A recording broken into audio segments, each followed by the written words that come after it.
एक बार ओम बोलेंगे। ओम।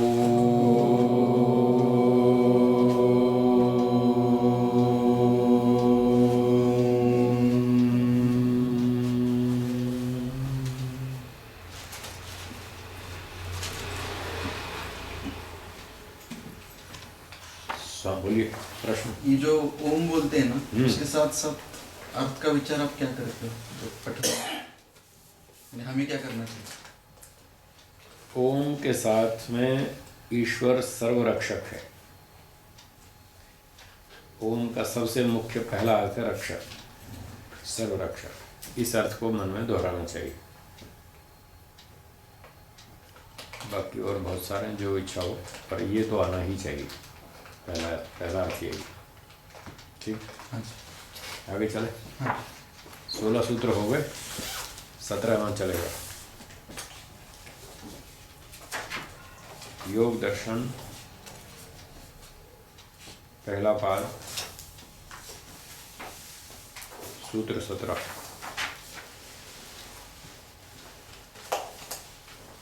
भूमिका। अथ उपायद्वयेन निरुद्धचित्तवृत्तेः कथमुच्यते संप्रज्ञातः समाधिरिति।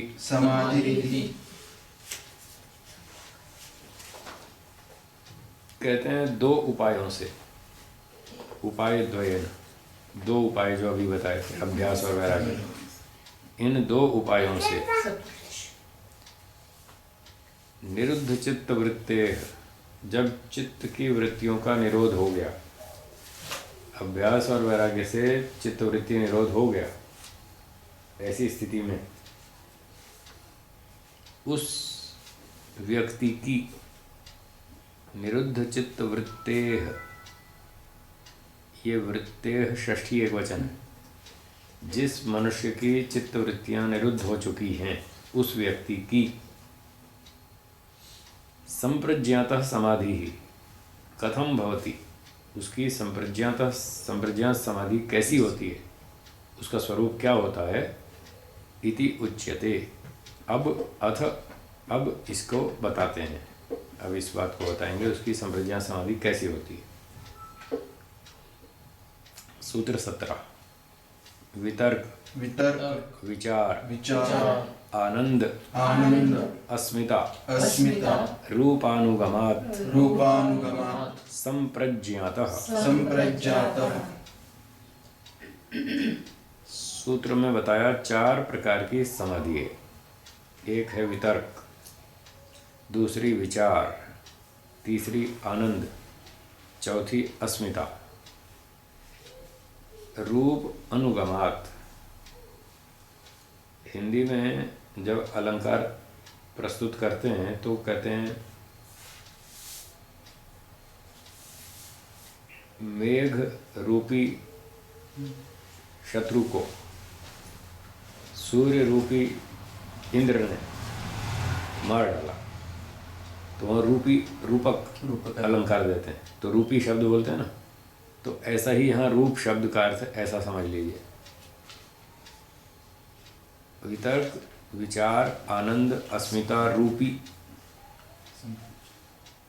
अनुगमात, स्थितियों को प्राप्त करने से, अनुगम का अर्थ है प्राप्ति, इन स्थितियों को प्राप्त करने से संप्रज्ञातः, संप्रज्ञात समाधि कहलाती है। तो 4 स्थितियों को प्राप्त करने से संप्रज्ञात समाधि कहलाती है। ठीक है। अनुगम में नहीं है ना, प्राप्ति, अनुगम, गमलरी गतौ, गम धातु है, उसका अर्थ है गति, और गति के 3 अर्थ हैं, ज्ञान, गमन और प्राप्ति। तो यहाँ प्राप्ति ले लें। अनुगमात, प्राप्ति होने से, अनु जो है ना उपसर्ग, हाँ, तो ये उपसर्ग जो होते हैं कहीं कहीं धातु के अर्थ को बदलते हैं, कहीं कहीं उसी अर्थ को विशेष बनाते हैं, हमेशा बदलते हैं ऐसा नहीं। गच्छति, संगच्छति, सम लगा दिया तो भी वही जाना ही अर्थ है, कोई अर्थ विशेष बदला नहीं। तो इस तरह से कहीं तो उपसर्ग धातुओं के अर्थों को विशेष बना देते हैं, कहीं बदल भी देते हैं। जैसे ह्री धातु है, अब बदलने वाले उदाहरण जहाँ उपसर्ग लगते ही अर्थ बदलेगा। ह्री धातु है, ह्री धातु से हार शब्द बना है। अब हार में ह्री का अर्थ है हरण करना, चुरा लेना, ठीक है। तो हार का अर्थ है चुरा लेना, हार। अब आ लगाइए तो आहार, वो भोजन हो गया। और वी लगाओ तो विहार, उसका अर्थ बदल जाएगा। खाना पीना, सैर करना, ये ठंडा गर्मी में महसूस करना आदि आदि, ये विहार हो गया। आहार, विहार, प्रतिहार, प्रति लगाने से अर्थ और बदल जाएगा। सम लगाओ तो संहार, फिर उसका अर्थ और बदल जाएगा। आहार, विहार, संहार, प्रतिहार। उप लगाओ तो उपसंहार, तो और अर्थ बदल जाएगा। तो यहाँ अर्थ बदलने वाली भी होती हैं और कहीं अर्थ को वैसे ही रखती हैं, थोड़ा और विशेष बना देती हैं। इस तरह से धातु के साथ उपसर्ग को जोड़ने से ये परिणाम आता है। तो यहाँ पर अनु जो लगाया गम धातु में, तो विशेष अर्थ बना दिया उसको, अच्छी तरह से प्राप्ति होना। इन चार स्थितियों की जब अच्छी तरह से प्राप्ति होती है तो ऐसी प्राप्ति होने से संप्रज्ञात समाधि कहलाती है। तो ये चार स्थितियां हैं, इसलिए चार तरह की संप्रज्ञात समाधि हुई, ठीक है। अब भाष्य पढ़ेंगे। वितर्कः चित्तस्य आलम्बने स्थूलः आभोगः। पहली जो वितर्क समाधि है उसकी व्याख्या करते हैं कि वितर्क क्या है। चित्तस्य आलम्बने, चित्त के आलंबन में, चित्त के आश्रय में, चित्त के सहारे से। अब मोटी भाषा में आप समझ लीजिए, चित्त एक शीशा है, मिरर, जिसमें हम शक्ल देखते हैं, ऐसा शीशा है। तो ये चित्त के जैसे शीशे में शक्ल देखते हैं, तो जो शक्ल दिखती है या कोई भी वस्तु देखते हैं तो शीशा उसका आलंबन है, आश्रय है। तो चित्त को शीशे की तरह से मान लीजिए, उस शीशे में अर्थात चित्त में। स्थूल आभोगा, स्थूल वस्तुओं का साक्षात्कार। स्थूल वस्तु पंचमहाभूत, स्थूलभूत, पृथ्वी, जल, अग्नि, वायु, आकाश, 5 स्थूल भूत हैं। इन 5 स्थूल भूतों का आभोग का अर्थ है साक्षात्कार, उसका अनुभव करना। तो चित्त रूपी शीशे में जब पंच महाभूत का विशेष अनुभव होता है, साक्षात्कार होता है, तो ये वितर्क समाधि, ये पहली समाधि हो गई।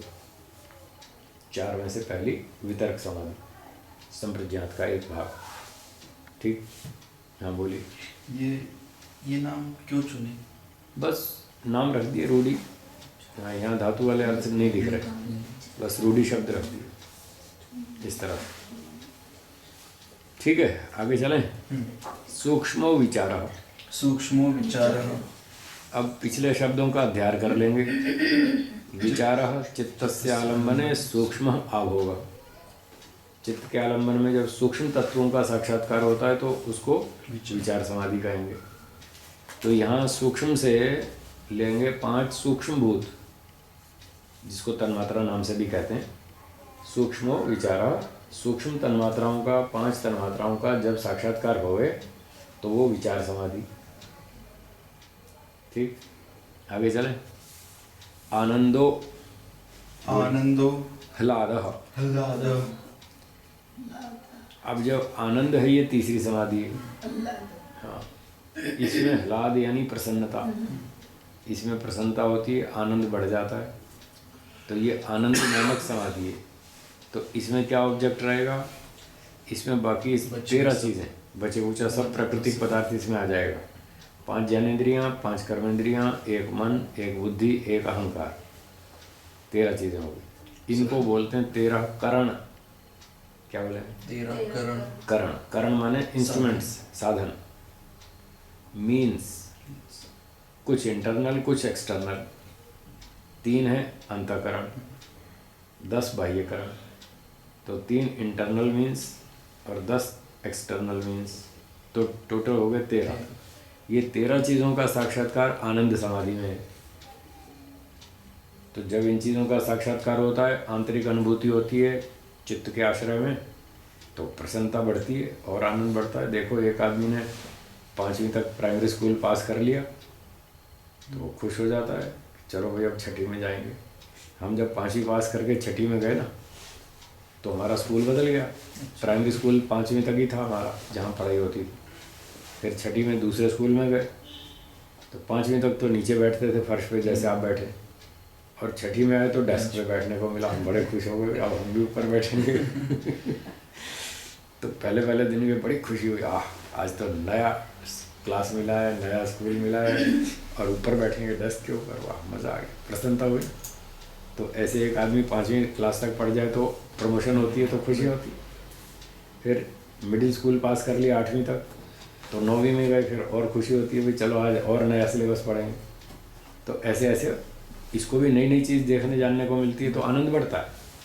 और संयोग से इस समाधि का नाम भी आनंद ही रख दिया। ठीक है। चौथी, एकात्मिका संवित अस्मिता। तो चौथी अस्मिता समाधि है, संप्रज्ञा समाधि चौथी अस्मिता। इसका विषय है एक आत्मा की अनुभूति, एक आत्मिका संवित अनुभूति, एक आत्मा की अनुभूति इसमें होती है। तो अब पिछली 3 समाधियों में तो प्राकृतिक वस्तुओं की हुई, प्रकृति की नहीं होती, मूल प्रकृति, वो अभी समझ में नहीं आया, उसका अभी निर्णय नहीं हो पाया कि वो कहाँ होती है, उसकी कोई चर्चा दिखती नहीं, उसको विचारणीय पक्ष में रखा है, अंडर कंसीडरेशन, उस पर विचार करेंगे। तो बाकी जितने भी महतत्ववादी हैं इनका तो यहाँ चर्चा आती है। और फिर एक आत्मा जो है उसकी अस्मिता में होगी। तो प्रकृति और जीवात्मा, यहाँ तक 3 में से 2 का साक्षात्कार हो गया संप्रज्ञा समाधि में। ठीक है, आगे पढ़ें। हाँ जी। तत्र प्रथमः चतुष्टयानुगतः समाधिः सवितर्कः। अब जो इन 4 में से इन चारों में से 4 समाधियाँ बताई, इन चारों में से प्रथमा जो पहली समाधि है वो है चतुष्टय अनुगतः समाधि। प्रथमा समाधि चतुष्टय अनुगतः। इसका अर्थ ये समझना चाहिए कि जो पहली समाधि है उसमें चारों का सिलेबस इंक्लूड है।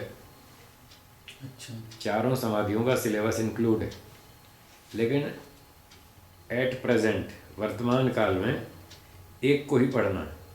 3 पेंडिंग में, 3 काम बाकी हैं, एक को पढ़ना है साक्षात। एक व्यक्ति ने लक्ष्य बनाया मुझे 12वीं कक्षा सीनियर सेकेंडरी पास करनी, और वो पढ़ता है अभी पहली दूसरी तीसरी कक्षा में। तो 4 सेक्शन है उसके पढ़ाई के, primary school, middle school, high school, senior secondary, 4 section है। तो पहले में पढ़ रहा है तो 3 बाकी हैं। तो जैसे उसकी स्थिति है दूसरी तीसरी कक्षा में पढ़ रहा है, तो प्राइमरी स्कूल चालू है, 3 पेंडिंग है। तो यहाँ भी यही कहते हैं कि चतुष्टय अनुगतः, इसमें चारों का सिलेबस इंक्लूड है, चारों पढ़ने उसको। पर वर्तमान में पहला पढ़ रहा है सवितर्क। वितर्क समाधि पहली थी 4 में से, तो वितर्क समाधि का वो अभ्यास कर रहा है और 3 उसकी बाकी है।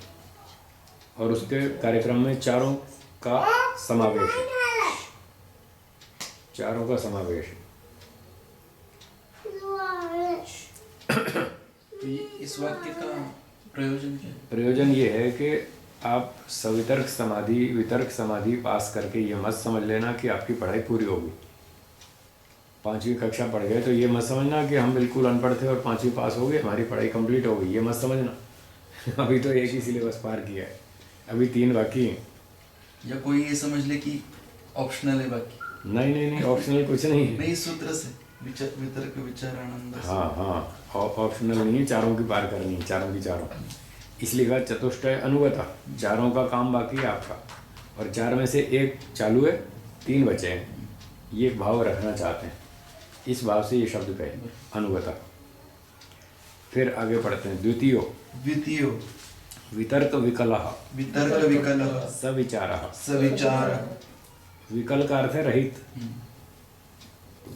जब 5वीं पास कर ली हमने, प्राइमरी स्कूल पार हो गया, तो प्राइमरी से अब रहित हो गए, क्रॉस हो गया, उसको छोड़ देंगे, 5वीं तक की पुस्तकें बंद कर देंगे, 6ठी की शुरू करेंगे, मिडिल स्कूल का सिलेबस चालू कर देंगे। तो वो सविचारा, वो विचार समाधि शुरू हो गई, मतलब मिडिल स्कूल शुरू हो गया, प्राइमरी कंप्लीट और मिडिल शुरू। इसलिए कहा वितर्क विकला, वितर्क को छोड़ो, वो कंप्लीट हो गया, अब विचार में प्रवेश करो, दूसरी में आ गए। ऐसे ही आगे तृतीयो विचार विकला, विचार विकलः सानंद, सानंदः। वो ठीक है, वैसे ही विचार भी पूरी हो गई, अब सानंद आनंद समाधि में प्रवेश कर लिया। उदाहरण में मिडिल स्कूल पास हो गया, अब हाई स्कूल में प्रवेश हो गया, तीसरा स्टेप आ गया। फिर चतुर्थः तद विकलो तद्विकलो अस्मिता मात्र अस्मिता मात्र इति। इति। अब चौथे सिलेबस में आए तो सीनियर सेकेंडरी में प्रवेश हुआ और हाई स्कूल भी पार हो गए, तो कहते हैं तद विकला, वो भी छूट गया, उसका भी कंप्लीट हो गया सिलेबस, और फिर अस्मिता मात्र इस चौथी समाधि में प्रवेश हुआ। इस तरह से व्यक्ति को चारों स्टेप पार करने, वितर्क, विचार, आनंद, अस्मिता, चारों समाधि पार करनी है। ये अस्मिता चौथी, यहाँ तक पार हो गया तो संप्रज्ञात समाधि का कोर्स कंप्लीट हो गया और व्यक्ति 12वीं तक पास हो गया। मोटे दृष्टांत, सर्वे एते सालंबनाः समाधयः। समाधयः। ये सब की सब सालंबन समाधियां हैं, चारों की चारों सालंबन समाधियां हैं, आलंबन सहित।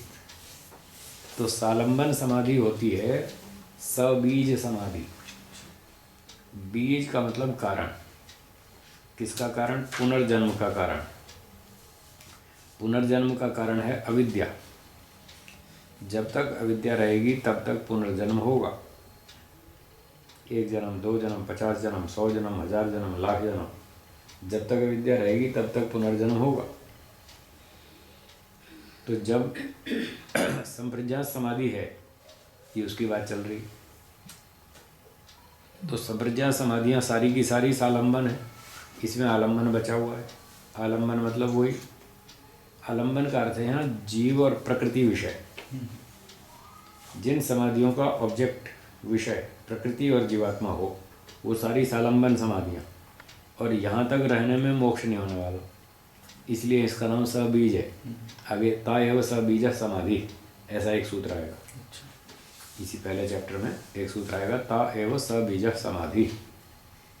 ये कोई आएगा 45-48 के आसपास आएगा, 46, 47, 48, 46 होगा शायद। तो ये सारी सालंबन समाधियाँ हैं, सबीज समाधियाँ हैं। तो इतनी समाधि प्राप्त करके मोक्ष नहीं होगा, क्योंकि अभी ईश्वर आया नहीं हाथ में, अभी तो जीव और प्रकृति ही चल रही, इतने से मोक्ष होता नहीं। इसलिए ये सूचना दे दी, ये सालंबन समाधियाँ हैं। परंतु रास्ते में पार तो करना ही पड़ेगा। किसी को पोस्ट ग्रेजुएट बनना है, MSc करना है, MTech करना है, PhD करनी है, तो प्राइमरी से ही चलना पड़ेगा ना। सीधा तो कूद के BA में, ग्रेजुएशन में एडमिशन मिलता नहीं। इसलिए चलो स्टेप बाय स्टेप सारा पार करो। ये संप्रज्ञात समाधि हो गई। अगला सूत्र पढ़ें। चलिए 18वां खोलिए। इसकी भूमिका, अथ असंप्रज्ञातः समाधिः किम उपायः किम स्वभावो वा इति।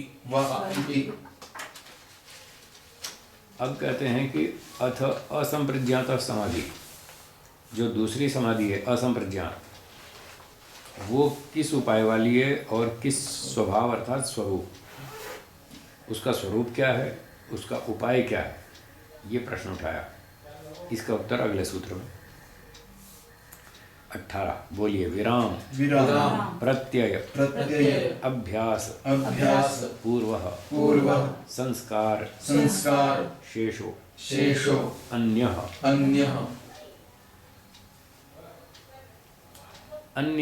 उससे भिन्न, संप्रज्ञात से भिन्न अर्थात असंप्रज्ञात। जो असंप्रज्ञात समाधि है उससे भिन्न है। वो कैसी है?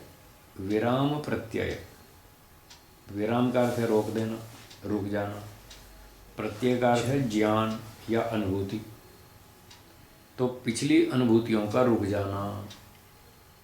पिछली अनुभूतियाँ संप्रज्ञात में हो रही थी, पंचमाभूत की, 5 सूक्ष्मभूत की, फिर करणों की, 13 करण थे और जीवात्मा। इतने पदार्थों की अनुभूति जो हो रही थी पिछली समाधि में, उस सब का तो विराम। तो उदाहरण में हमने बताया था 4 सिलेबस कंप्लीट हो गए 10वीं 12वीं तक, 12वीं तक। अब प्रवेश होगा ग्रेजुएशन में। तो अब असंप्रज्ञात समाधि में प्रवेश करने का मतलब ग्रेजुएट बनेंगे। उसमें प्रवेश हो गया। जब आप कॉलेज में प्रवेश करेंगे तो स्कूल की सारी पुस्तकें बंद कर देंगे। तो ये कह रहे हैं विराम, बंद करो। पिछला सिलेबस बंद, जीव और प्रकृति की चर्चा बंद, उसका चिंतन और खोज अनुभूति सब बंद। वो पुस्तक बंद कर दो, नई पुस्तक खोलो, ईश्वर वाली, जो ग्रेजुएशन का सब्जेक्ट है। तो इस प्रकार से विराम प्रत्यय, पिछली अनुभूतियों का विराम कर देना। और अभ्यास पूर्वक, अभ्यास है पूर्व में जिसके, ऐसी है वो अन्य असंप्रज्ञात समाधि। तो किसका अभ्यास? कारण का अभ्यास। इसका कारण है पर वैराग्य। तो पर वैराग्य का अभ्यास करो। संप्रज्ञात को तो बंद कर देना, विराम प्रत्यय उसको तो बंद कर दो। उसको बंद किया, हाँ वो बंद हो गया, विराम प्रत्यय, पिछली अनुभूतियाँ बंद। और अभ्यास से अध्ययन करेंगे, इसका जो कारण है उसका अभ्यास करो, वो है पर वैराग्य। तो पर वैराग्य का अभ्यास करो। बस ईश्वर चाहिए और कुछ नहीं चाहिए। सारा दिन यही रटो, ईश्वर चाहिए। बोले हैं जी? पर वैराग्य, ये पर वैराग्य मतलब ईश्वर ही रुचि, ईश्वर में ही रुचि होना, और किसी वस्तु में रुचि नहीं है, सिर्फ ईश्वर में ही रुचि है, वो है पर वैराग्य। व्यक्ति का इच्छा विचार ये है, बस ईश्वर चाहिए और कुछ नहीं चाहिए, और कुछ नहीं चाहिए, सिर्फ ईश्वर चाहिए। संप्रज्ञात के बाद उसके बाद ही आएगा, संप्रज्ञात के बाद आएगा पर वैराग्य। इस पर वैराग्य से फिर असंप्रज्ञात समाधि शुरू होगी। ये पर वैराग्य उसका उपाय है। तो भूमिका में प्रश्न उठाया था, किम उपाय, ये उसका उपाय है, पर वैराग्य। किम स्वभाव हुआ, उसका स्वरूप क्या है? स्वरूप ये है, पिछली अनुभूतियों को बंद कर दो, पर वैराग्य का अभ्यास करो, असंप्रज्ञात समाधि शुरू हो जाएगी। एक शब्द और है, संस्कार शेषा। इसमें संस्कार बचे रहेंगे। शेष माने बचे हुए, और संस्कार जो भी है। तो इस समाधि में संस्कार बचे रहेंगे। अब इसके 2 अर्थ हैं, बचे रहेंगे। एक तो जब नया नया व्यक्ति समाधि में प्रवेश करेगा असंप्रज्ञात में, तो उस समय उसके पूर्व जो संस्कार थे, अविद्या, राग, द्वेष, काम, क्रोध, लोभ आदि, वो संस्कार अभी बचे हुए हैं, मरे नहीं हैं। पहले ही दिन में नहीं मर जाएंगे, वो संस्कार बचे रहेंगे। हाँ, दब जाएंगे, डीएक्टिवेट हो जाएंगे, काम नहीं करेंगे, प्रभावित नहीं करेंगे, चुपचाप दब जाएंगे, सो जाएंगे, मरे नहीं। सोया हुआ आदमी जाग सकता है, मरा हुआ नहीं उठता। तो अगर व्यक्ति का फिर संस्कार उठ जाए तो समझ लो अभी मरा नहीं है, अभी सो रहा है। वो सो रहा है, कमज़ोर हो गया, अवसर मिलते ही जाग गया। तो इस पहली प्रवेश की स्थिति में जैसे नया नया व्यक्ति प्रवेश करेगा तो उसके अविद्या, राग, द्वेष आदि के संस्कार सो जाएंगे, दब जाएंगे, बचे रहेंगे, अभी मरे नहीं। और फिर 10, 20, 30 साल अभ्यास करेगा वो इस असंप्रज्ञात समाधि का। इसमें ईश्वर की अनुभूति होगी, ईश्वर बचा हुआ था, तो इसमें उसकी अनुभूति होगी बार बार लगातार। उससे जो ज्ञान मिलेगा, जो नया आनंद मिलेगा समाधि में, वो अब इन अविद्या के संस्कारों को मारेगा। तो लंबे समय तक वो ईश्वर से ये शक्ति, ज्ञान, बल, आनंद की प्राप्ति कर करके उन अविद्या, राग, द्वेष आदि 5 क्लेशों के संस्कारों को मारेगा। और मारते मारते मारते वो खत्म हो जाएंगे। जब खत्म हो जाएंगे तो पोस्ट ग्रेजुएशन हो जाएगी। जब नई नई स्थिति है तो ग्रेजुएशन होगी। समाधि में प्रवेश हो गया असंप्रज्ञात में तो हम ग्रेजुएट बन गए। और फिर उसी का अभ्यास करते करते जब संस्कार मार डाले, 5 क्लेश मार डाले, तो पोस्ट ग्रेजुएट हो गए, पोस्ट मास्टर डिग्री हो गई, उसके बाद फिर अपना शरीर छूटेगा तो पीएचडी होगी, शरीर छूट गया तो मोक्ष हो गया, मोक्ष मतलब फुल पीएचडी, पूरा मोक्ष हो गया। बस इससे ऊपर कोई पढ़ाई नहीं, पीएचडी तक हो गए, बात खत्म। मोक्ष से ऊपर कोई स्थिति नहीं। तो एक अच्छा उदाहरण सेट हो गया, प्राइमरी स्कूल से लेकर के और मोक्ष तक, पीएचडी तक। मोक्ष से कब लौटता है फिर? 31 नील 10 खरब और 40 अरब वर्ष के बाद मुक्ति से अपने लौटता है। आप मुक्ति से लौटता है? नहीं, या बीच ईश्वर में? नहीं, ईश्वर देता है जन्म, अपने आप तो हम ले नहीं सकते ना जन्म। नहीं, वही वो इतना समय खत्म होने के बाद लौटता है या ईश्वर का नियोजन है? ईश्वर की व्यवस्था। और बीच में तो नहीं लौटता ना, बीच वहाँ में पाप नहीं। पुण्य का तो कोई ये नहीं। बीच में नहीं आ सकता, बीच में नो एंट्री, उसमें मना है, बीच में आना ही नहीं। वो वैसे तो आना नहीं चाहता, आना भी चाहे तो उसने मना कर रखा है, बीच में नहीं आने दूंगा। हाँ, अभी मौज करो, जाओ, अभी छुट्टियां चल रही तुम्हारी, अभी छुट्टियां पूरी नहीं हुई, जब छुट्टियां पूरी होंगी तब काम पर भेजेंगे। मोक्ष तो छुट्टियां हैं, हॉलीडेज, मोक्ष आर हॉलीडेज, वहाँ पर आनंद लो, वहाँ काम नहीं करना। आप एक हफ्ते की छुट्टी पे वहाँ कश्मीर में घूमने, और पीछे से कॉल आ गया चलो भाई ऑफिस का काम करना है, तो अब नहीं करेंगे हम, अभी अगर तो अब छुट्टी पर है।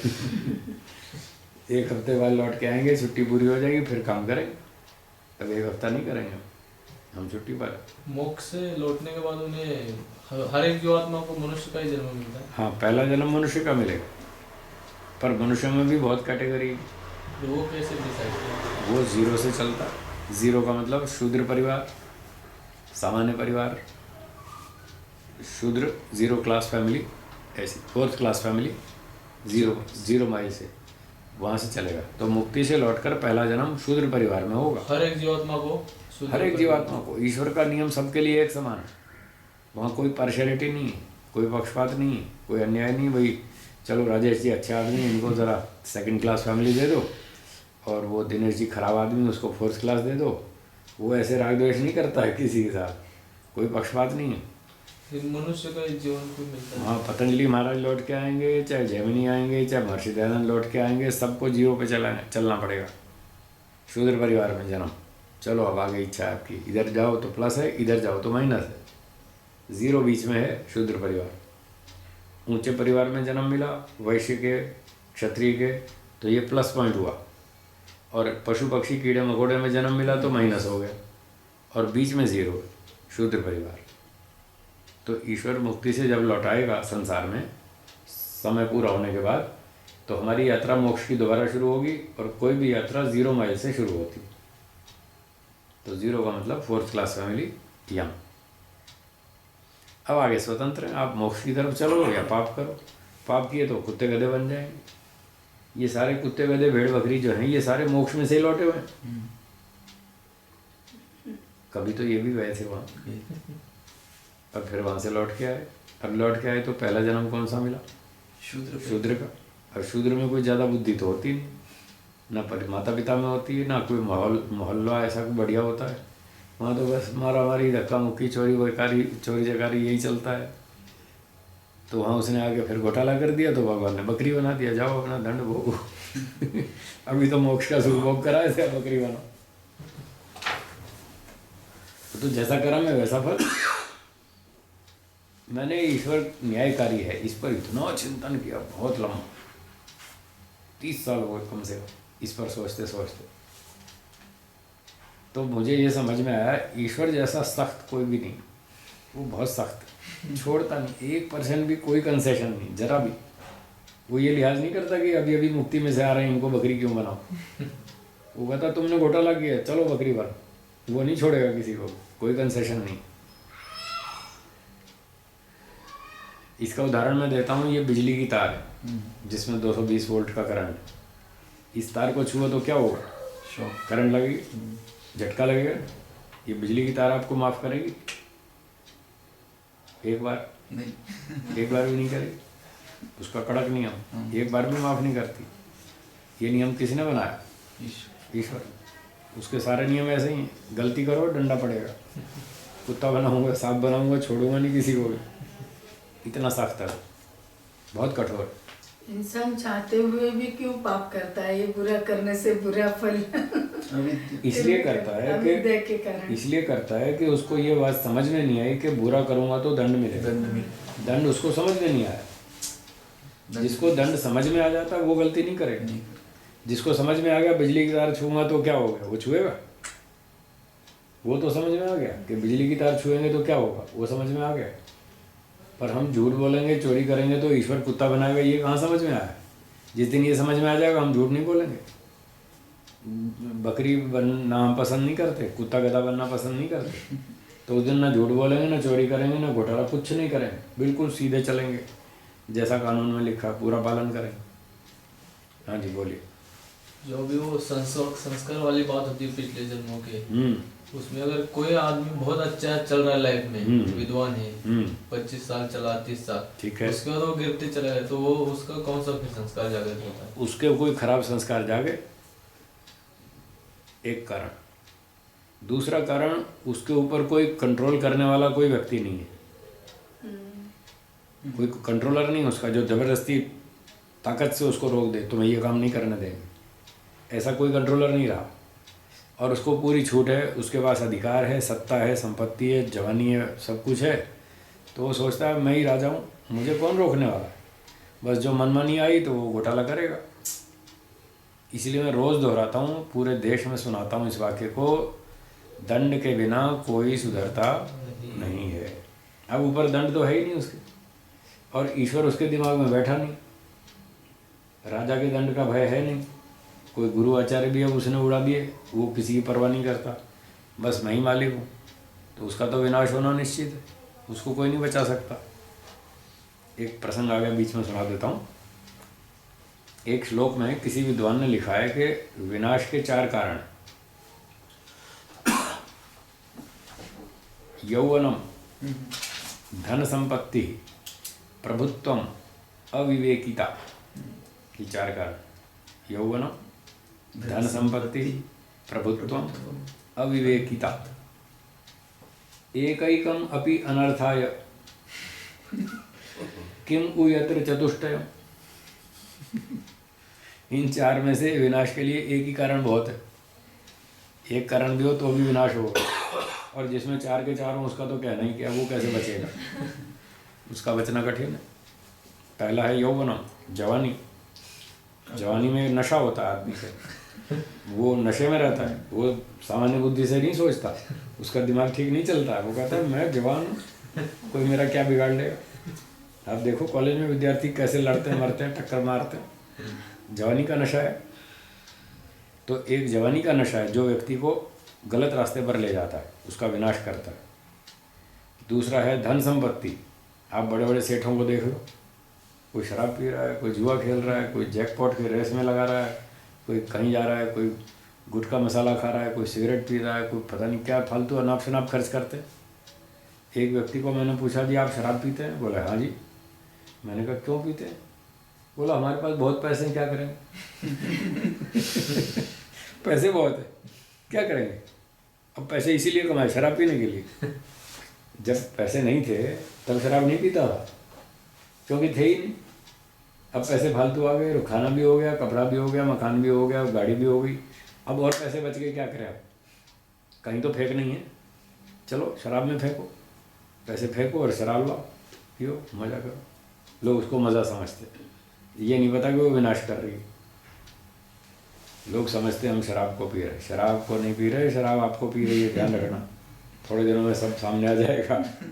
लोग समझते हैं हम सिगरेट पी रहे, अरे हम सिगरेट नहीं पी रहे, सिगरेट हमको पी रही है। थोड़े दिनों में पता चल जाएगा फेफड़े का क्या हुआ। तो धन संपत्ति व्यक्ति का विनाश करती है। आपको केवल वही सेठ बचा हुआ मिलेगा ईमानदारी से चलने वाला, जिसमें कुछ धार्मिकता है, वही भ्रष्ट आचरण से बचा हुआ मिलेगा। नहीं तो लगभग सारे सेठ बिगड़े हैं, उनके बिगाड़ का कारण धन है। वो भी बिगड़े, सेठ भी, और उनके बच्चे भी बिगड़े, उस धन ने बिगाड़ा। वो पैसे के नशे में चलते हैं और किसी को कुछ नहीं समझते। इस पर अन्याय, उस पर अन्याय, उस पर अत्याचार, पैसा फेंको और सबका मुंह बंद कर। तो इसलिए ये पैसा विनाश की जड़ है, दूसरा कारण। तीसरा कारण प्रभुत्वम, सत्ता है। देखो आप चीफ मिनिस्टर है, कोई पानी का मिनिस्टर है, वाटर डिपार्टमेंट, कोई रोड डिपार्टमेंट का, कोई किसी विभाग का मंत्री है, कितने नशे में रहता है। वो क्या सोचता है कोई मेरा क्या बिगाड़ लेगा, सेना मेरे हाथ में है, पुलिस मेरे हाथ में इसलिए है, तो सारा ये हो रहा है। इसलिए तो भ्रष्टाचार। तो ये जो सत्ता है ना, अधिकार, ऊंचा पद, ये व्यक्ति की बुद्धि बिगाड़ता है और वो अन्याय और भ्रष्टाचार करता है। और चौथा है अविवेकिता, मूर्खता। यस्य नास्ति स्वयं प्रज्ञा शास्त्रम तस्य करोति किम लोचनाभ्याम विहीनस्य दर्पणः किम करिष्यति। जिसकी अपनी बुद्धि नहीं है वो शास्त्र पढ़ के क्या कल्याण करेगा, शास्त्र उसका कोई भला नहीं करेगा। अपनी बुद्धि भी चाहिए। जिसकी दोनों आंखें नहीं है, शीशा उसका क्या उपकार करेगा। शीशा तो तभी काम आएगा जब आंख हो। अब आंख ही नहीं तो शीशा लगा लो, चारों तरफ शीशे लगा लो, क्या है, सब बेकार है। तो बड़े अच्छे अच्छे विद्वानों ने बातें लिखी हैं। तो यहाँ कहते हैं कि अविवेकिता, मूर्खता, ये व्यक्ति का विनाश करती है। वो कहता नहीं मैं तो यही करूँगा। अरे 10 आदमी तुमको समझा रहे हैं, तुम गलती कर रहे हो और तुम्हारी समझ में नहीं आती। नहीं साहब मैं तो यही करूँगा। ये है अविवेकिता, मूर्खता। उसको अपने ही भले की बात समझ में नहीं आ रही, तो फिर तो उसका विनाश ही होगा ना। तो कहते हैं 4 में से एक ही कम अपि अनर्थाय। अगर किसी व्यक्ति में एक भी हो तो उसका विनाश होगा। जवानी है तो बचना मुश्किल है, पैसा है तो बचना मुश्किल है, और सत्ता अधिकार है तो बचना मुश्किल है, और मूर्खता है तो भी कठिन है। किम उ यत्र चतुष्टयम्। और एक व्यक्ति में चारों इकट्ठी हैं, जवान भी है, पैसा भी है, और अधिकार भी है, और मूर्ख भी है। बताओ वो कैसे बचेगा। उसका तो विनाश होना निश्चित। वो तो खड्डे में जाएगा, गिरेगा, उसका बचना कठिन है। फिर भी 4 चीज़ें होते हुए भी अगर कोई बच गया तो समझ लेना वो विशेष भाग्यवान, वो विशेष व्यक्ति है, वो बहुत मजबूत आदमी है, वो बच पाएगा। ये चारों की चारों होते हुए भी बच सकता है कोई। उसका क्या कारण? उसका कारण है पूर्व जन्मों के संस्कार, शुभ संस्कार, एक कारण। अचानक दूसरा कारण माता, उसकी माता विदुषी धार्मिकी हो, वो उसको विनाश से बचा लेगी। बचपन से उसको बढ़िया संस्कार देगी, भटकने नहीं देगी। तीसरा कारण है पिता, मातृमान, पितृमान, आचार्यवान, पुरुषो वेद। तो 4 कारण होते हुए भी व्यक्ति विनाश से बच जाए तो बहुत विशेष भाग्य की बात है। ऐसा व्यक्ति कौन हो सकता है जो इतने विनाश के कारण होते हुए भी बच गया? तो उसके 5 कारण हैं। एक तो है पूर्व जन्म के संस्कार, उसके बहुत अच्छे हैं, वो बच जाएगा। दूसरा, उसकी माता अच्छी धार्मिकी मिली, उसको बचपन से अच्छे संस्कार दिए, वो बच जाएगा। तीसरा, उसका पिता भी विद्वान है, बुद्धिमान है और धार्मिक है, वो उसको बढ़िया बात सिखाएगा, वो बच जाएगा। चौथा कारण, उसको गुरुजी अच्छे मिले, बढ़िया विद्वान, धार्मिक, वेदोपदेशक, इस तरह से वेदानुकूल आचरण वाले, वो चौथा कारण गुरुजी का, वो बढ़िया मिल गए, वो बच जाएगा। 5वां कारण है वो खुद मेहनत करेगा पूरी ईमानदारी से, जम करके, इस समय, इस जीवन में, वो बच जाएगा। फिर उसके बाद संपत्ति भी हो, पैसा भी हो, अधिकार भी हो, जवानी भी हो, कुछ भी हो, वो बच जाएगा, वो नहीं भटकेगा। ये 5 कारण है। अब ये बात हर व्यक्ति पे लागू होती है, घर घर में लागू होती है, सब व्यक्तियों पर लागू होती है। देखो अब इन 5 बातों को लागू करके, जिसकी माता बुद्धिमती है, धार्मिकी है, पिता भी अच्छा विद्वान है, वेदानुकूल है, गुरुजी भी अच्छे मिले, 3 तो ये लिखे हैं सीधे सीधे शतपथ ब्राह्मण में, मातृमान, पितृमान, आचार्यवान, पुरुषो वेद। तो हम देख रहे हैं किसी किसी को 3 अच्छे मिले तो भी कल्याण नहीं हुआ। फिर क्या हुआ? फिर ये 2 कारण और सामने आए कि पूर्व जन्म के संस्कार ठीक नहीं, माता भी ठीक मिली, पिता भी ठीक मिला, गुरु भी ठीक मिला, तो भी कल्याण नहीं हुआ। तो पूर्व जन्म के संस्कार अच्छे नहीं थे और वर्तमान में मेहनत नहीं की, बस वो भटक गया। और जिसके पूर्व भी अच्छे, वर्तमान भी अच्छी मेहनत की और 3 कारण भी अच्छे मिले, वो कल्याण हो गया उसका, वो पार हो जाएगा, वो आगे बढ़ेगा, वो नहीं रुकेगा, ना भटकेगा, अटकेगा, कुछ नहीं होगा उसका, वो ठीक चलेगा। तो यहाँ बात चल रही थी संस्कार शेषा। तो शुरू में तो उसके काम, क्रोध, लोभ के संस्कार दब जाएंगे नया नया प्रवेश करने पर, लेकिन आगे चल के जब 10, 20, 30 साल वो मेहनत करता रहेगा असंप्रज्ञात समाधि में, तब वो दग्धबीज हो जाएंगे, बुरे संस्कार खत्म हो जाएंगे, काम, क्रोध, लोभ के, अविद्या के, और अच्छे संस्कार, ईश्वर संबंधी संस्कार वो बच जाएंगे। कुछ ना कुछ तो बचेगा। बचिए। तो वो अच्छे संस्कार बच जाएंगे, तब संस्कार शेष का अर्थ ये होगा कि बस अच्छे संस्कार बचे, और वो अब प्रतीक्षा में है कि कब मेरा शरीर छूटे और कब मुक्ति हो। वो मुक्ति की योग्यता बना चुका, बस उसको शरीर छोड़ना बाकी है, इतना ही काम बाकी है। और जैसे ही शरीर छूटेगा उसकी मुक्ति हो जाएगी, क्योंकि वो सारे क्लेश खत्म हो चुके हैं। जो पुनर्जन्म का कारण था अविद्या और सारे राग द्वेष आदि, वो तो मर गए, दग्धबीज हो गए, इसलिए अब अगला जन्म होगा नहीं, उसकी मुक्ति हो जाएगी। तो मुक्ति यहाँ होगी असंप्रज्ञात समाधि के बाद। इस समाधि से वो सारे क्लेशों का विनाश करेगा, तब उसका मोक्ष होगा। ये हुआ सूत्रार्थ। क्लियर हो गया? हाँ जी। भाष्य पढ़ें। सर्ववृत्ति सर्ववृत्ति प्रत्यस्तमये प्रत्यस्तमये संस्कार शेषो संस्कार शेषो निरोधः निरोधः चित्तस्य चित्तस्य समाधि समाधि असंप्रज्ञातः। असंप्रज्ञातः। तो आपको याद होगा पहले सूत्र के भाष्य में भी कहा था सर्ववृत्ति निरोधेतु असंप्रज्ञाता समाधि, बस वही बात यहाँ आई, उसी को दोहराया। सर्ववृत्ति प्रत्यस्तमये, सारी वृत्तियों के अस्त हो जाने पर, समाप्त हो जाने पर, शांत हो जाने पर, रुक जाने पर, चित्तस्य संस्कार शेषो निरोधा, चित्त का संस्कार शेष निरोध, चित्त का निरोध, सारी वृत्तियों में रुक गई, चित्त का निरोध हो गया पूरी तरह से, और संस्कार उसमें बचे हुए हैं। इसकी व्याख्या आपने सुन ली। उस समय जो समाधि होती है वो असंप्रज्ञात है, ये असंप्रज्ञात हो गई, इसमें ईश्वर की अनुभूति आरंभ हो जाएगी। वही एक बचा था। तस्य पर वैराग्यम, बोलिए। तस्य परवैराग्यम उपाय, उपाय। तो उसका उपाय है पर वैराग्य। इस असंप्रज्ञात समाधि का उपाय पर वैराग्य। पर वैराग्य करो, इसलिए का अभ्यास पूर्वक, इसका अभ्यास करो बार बार पहले, फिर असंप्रज्ञात समाधि शुरू होगी। सालंबनो ही अभ्यासः सालंबनो हि अभ्यासः तत्साधनाय तत्साधनाय न कल्पते न कल्पते इति। इति। अभी बताया था ना सालंबन समाधि का। सालंबन का अर्थ बताया था जीव और प्रकृति, ये है आलंबन। इन आलंबनों से सहित जो समाधि है वो सालंबन समाधि। तो जीव और प्रकृति विषय वाली थी संप्रज्ञात, तो कहते हैं सालंबनो ही अभ्यास।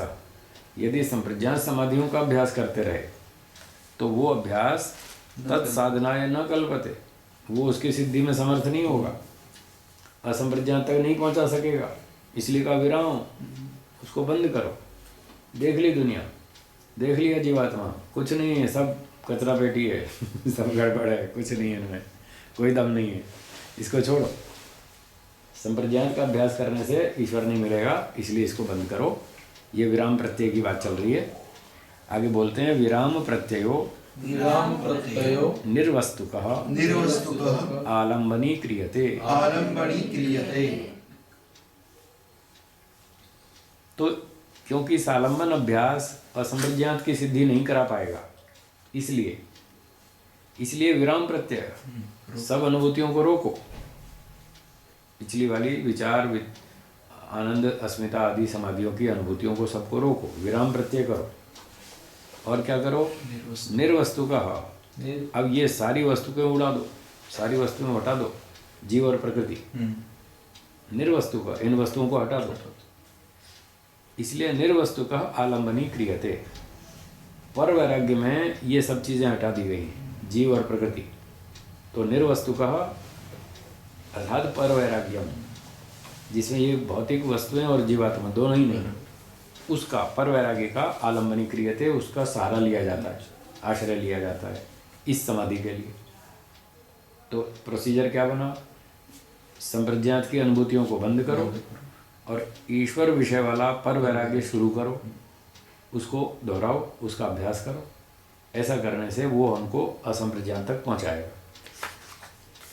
सच अर्थ शून्य, सच अर्थ शून्य। तो अर्थ का मतलब वही चीज़ है, जीव और प्रकृति। वैसे अर्थ का मतलब होता है वस्तु, कोई भी वस्तु। ईश्वर भी एक वस्तु है। अब यहाँ से लोगों को भ्रांति हो गई कि असंप्रज्ञात समाधि में कोई भी वस्तु नहीं है, अर्थ शून्य, कोई भी वस्तु नहीं है, ईश्वर भी नहीं है, कुछ भी नहीं है। ये अर्थ गलत। ये शास्त्र के विरुद्ध है। शास्त्र की भावना ऐसी नहीं कि उसमें ईश्वर भी नहीं। प्रकरण की तो यहाँ अर्थ से वो जो जीव और प्रकृति, वो दो पदार्थ वहाँ तक सीमित लेना, ये उसकी ओर संकेत कर रहा है अर्धशून्य। इसलिए उसको, वस्तुओं को हटा करके और ईश्वर को पकड़ के पुरुष ख्याते, वो शब्द था। पुरुष ख्याति से ही तो आगे पर वैराग्य होगा, उसी से आगे असंप्रज्ञात होगी। इसलिए उसको जीव और प्रकृति को उड़ा देंगे।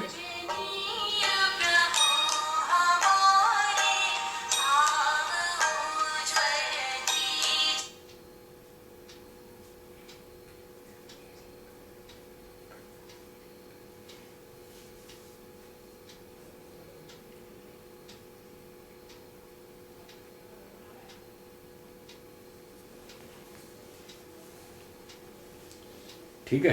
हाँ जी, अर्थ शून्य। अर्थ शून्य, तो अर्थ से वो शून्य है। भौतिक जीव और प्रकृति से वो शून्य है। इनको हटा देंगे उसमें। तद अभ्यास पूर्वम चित्तम निरालंबनम अभाव प्राप्तम इव भवति। तो कह रहे हैं तद अभ्यास पूर्वम चित्तम, वो पर वैराग्य का अभ्यास पूर्वक जो चित्त तैयार हुआ है, उसका अभ्यास करते करते जो चित्त तैयार हुआ है, वो निरालंबन, उसमें आलम्बन हटा दिए गए, जीव और प्रकृति हटा दिए गए और ईश्वर को आधार बनाया। इस प्रकार से अभाव प्राप्तम इव भवति, फिर वो अभाव के पर प्राप्त हो गया हो ऐसा हो जाता है। ऐसा लगता है जैसे चित्त ही नहीं रहा, चित्त का ही अभाव सा हो गया, ऐसा लगता है। चित्त का अभाव होता नहीं है, ऐसा लगता है जैसे चित्त ही ना रहा हो। और फिर उस समय तो सब कुछ खत्म हो जाता है और ईश्वर ही बचता है। बस ईश्वर की अनुभूति करनी और कुछ नहीं।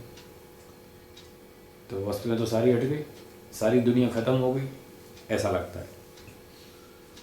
इति एषः निर्बीजः समाधिः असंप्रज्ञातः। इस प्रकार से ये निर्बीज समाधि कहलाती है, जो कि असंप्रज्ञात है। यहाँ साफ आ गया ना, ये है निर्बीज। इसमें आके बीज मारा जाएगा, पुनर्जन्म का बीज यहाँ मरेगा, तब ये निर्बीज कहलाएगी और इसके बाद ही मोक्ष होगा। ठीक, चलो 18 सूत्र हो गए, समय हो गया, फिर इनको जाना भी है लंबा। ओम राम।